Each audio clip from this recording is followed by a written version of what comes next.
Hello everyone, welcome to mathematical tangent.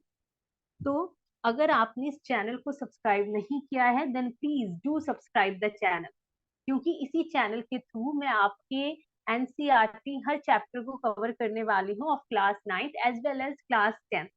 तो चलिए start करते हैं। हम चैप्टर 1 की जर्नी में काफी आगे पहुंच चुके हैं, जिसमें हमने रैशनल नंबर्स को तो अच्छे से समझा ही है, और लास्ट क्लास में हमने इरेशनल नंबर्स पर भी बात।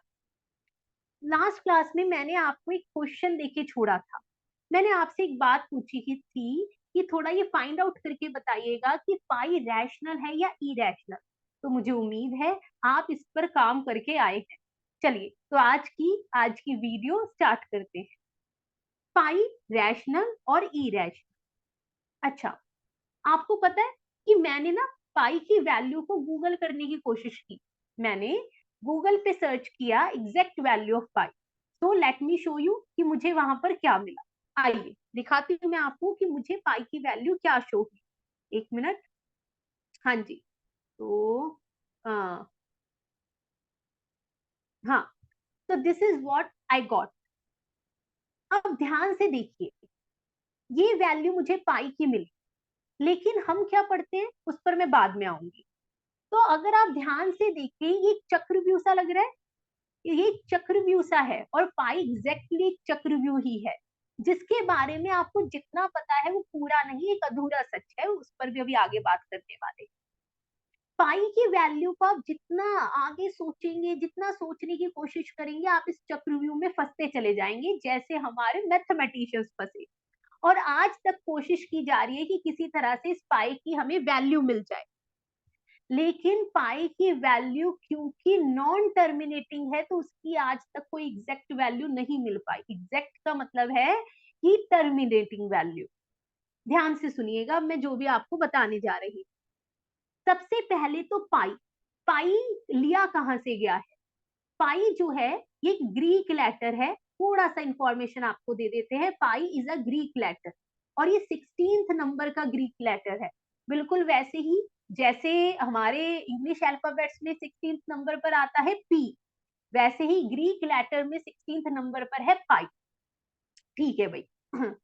अब यहाँ मुझे ध्यान से देखिए और पाई की वैल्यू में थोड़ा सोच के बताइए कि ये टर्मिनेटिंग है या फिर नॉन टर्मिनेटिंग है। What do you think? तो यहाँ आप देख पा रहे हैं कि पाई की वैल्यू का कोई अंत नहीं है।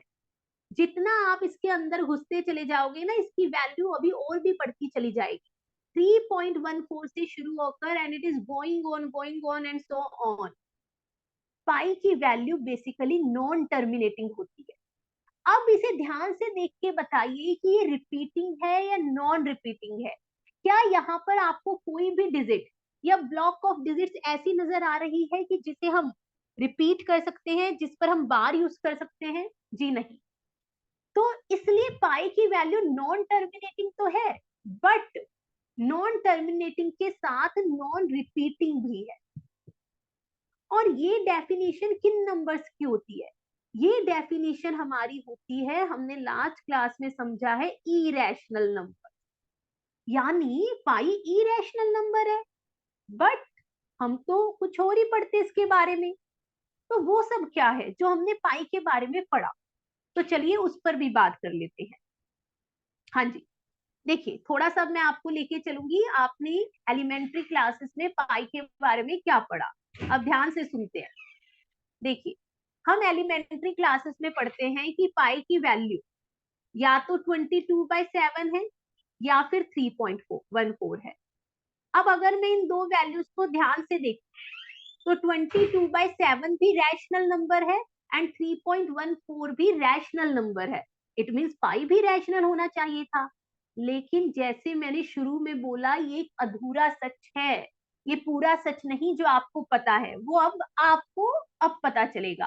कहते हैं ना, हर हर चीज का एक समय होता है, एक सही समय। तो वो सही समय अब है कि आप पाए का सत्य जाने। देखिए, ये जो वैल्यूज हम यूज करते हैं, these are not the exact values, these are just the approx values of pi. और हमने अप्रोक्स वैल्यूज क्यों ली? ताकि हम अपनी कैलकुलेशंस को इजी बना पाए। देखिए, हम पाई की जो वैल्यू है ना, उसे जो ये वैल्यू है वो यूज नहीं कर सकते, जो इतनी भयानक सी वैल्यू है। अब हम फॉर्मूला यूज कर रहे हैं 2 पाई आर, सर्कल की सरकमफ्रेंस। तो यहाँ पाई को या तो 22/7 पुट करेंगे या 3.14। तो कैलकुलेशंस को इजी करने के लिए ही हमने पाई की एक अप्रोक्सीमेट वैल्यू ली। अदरवाइज पाई पाई क्या है, पाई एक इरेशनल नंबर है। इरेशनल बोले तो ये non terminating non repeating number है जिसका कोई अंत नहीं है। अच्छा, मैं पाई के बारे में आपको 2-3 और एक्स्ट्रा बातें बताती हूँ। देखिए, हमारे सुपर कंप्यूटर अभी तक पाई की वैल्यू निकालने की कोशिश कर रहे हैं, लेकिन अभी तक पाई की पूरी वैल्यू नहीं निकाली जा सकती। और इतना ही नहीं, कुछ साइंटिस्ट ने तो अपनी पूरी लाइफ इस पे स्पेंड कर दी कि हम तो पाई की वैल्यू निकाल के रहेंगे, बट पाई की एग्जैक्ट वैल्यू नहीं पता लगाई जा सकी है। अब मैं आपको एक और फैक्ट बताती हूँ। देखिए, अगर मैं यहाँ पर एक सर्कल ले लूं, थोड़ा सा बस और आपको बताते हैं, फिर इस वीडियो को एंड करते हैं।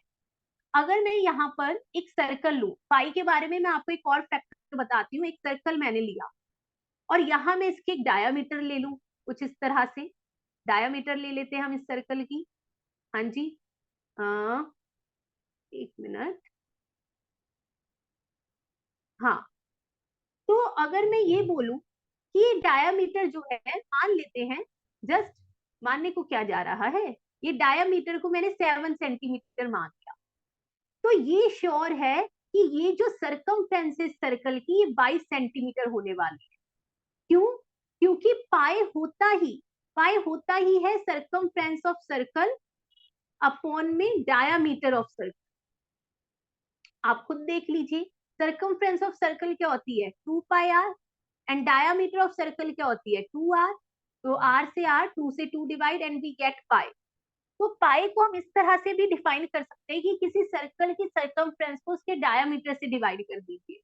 ये जरूरी नहीं एग्जैक्ट 22 हो, 22 के अराउंड हो। तो वहां से भी हम पाई को डिफाइन करते हैं कि what is pi. Basically pi is the ratio of circumference of circle to its diameter. खैर, यहाँ आपके मुद्दे की बात केवल इतनी ही जाननी है कि पाई एक इरेशनल नंबर है। तो अब याद रखिएगा, अगर आगे कोई आपसे पूछे कि पाई कौन सी कैटेगरी में आता है, तो कंफ्यूज नहीं होना, क्योंकि हमने समझा कि ये जस्ट अप्रोक्स वैल्यूज उठाई गई है for the sake of calculation. Otherwise हमारा पाई इरेशनल नंबर है। चलिए, थैंक यू सो मच कि आपने इतने पेशेंट होकर इस वीडियो को सुना। एंड अगर आपने इस चैनल को सब्सक्राइब नहीं किया है, then please do subscribe the channel.